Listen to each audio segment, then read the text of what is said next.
Here you are at 2 o'clock in the morning and you're hungry.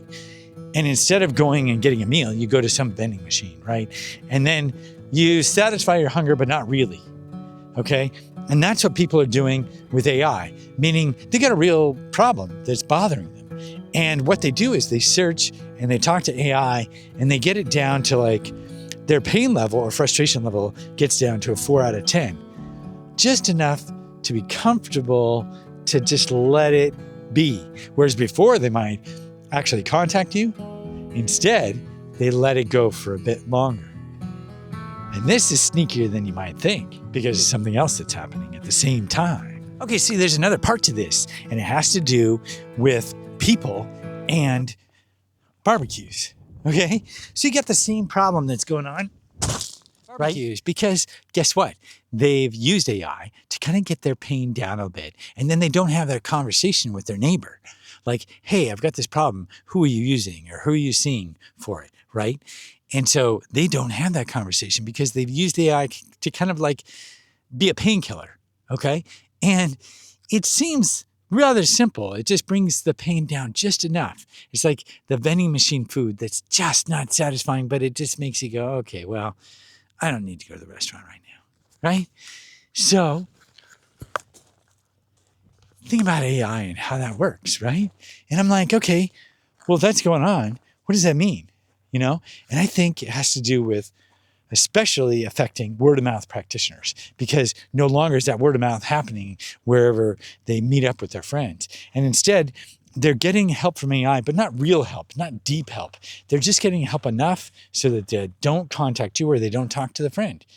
And it's not like it's solving any problems or any issues. It's just enough to get them to think that they know about their thyroid or they know about the root cause issue enough to say, you know what, I can manage this. Maybe I'll try these different things that ChatGPT said, or maybe I'll just wait a little bit longer. And then maybe there's another couple of conversations with AI.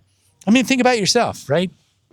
Think about all the stuff you use AI for. And how many times are you sitting there going to AI and going, okay, what's my astrology? Well, then you're not asking an astrologer. Okay, well, here's my pain and what do you recommend? Be an expert at this and that and the other thing. Well, think about that. If you're doing that, they're doing it too, right? Okay, so I know it seems rather simple, right? I mean, it's like, okay, yeah, Wyatt, but so what? It is a so what. It is, really. But it's sneaky. It's the use of AI to make people kind of subdued a little bit. It's that painkiller that's not really doing much of anything, right? It's interesting because I think AI is getting in the way of us being human with each other, but not in an overt way where it's like Terminator, we're going to crush you kind of thing. It's more all these subtle ways it just kind of moves into our life and we start to rely less upon each other and instead rely upon AI in these just little ways, you know? So I think it's worth noticing and maybe, helping each other. Just take a pause from that. Take a pause, interact with people first, right?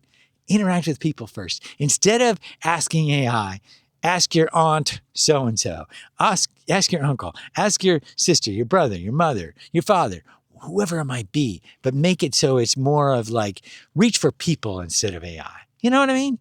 It just seems like something to remember. When AI wasn't there, what'd you do? Go back to that, just like you would go back to maybe, analog, yeah, and using records again, right? That whole movement. What if it's a movement where we actually wrote letters again and we talked to each other first and then, you might still use AI, but maybe it's not the first thing you reach for, right? Anyway, if you found this video helpful, be sure to give it a like. Thanks a lot for watching.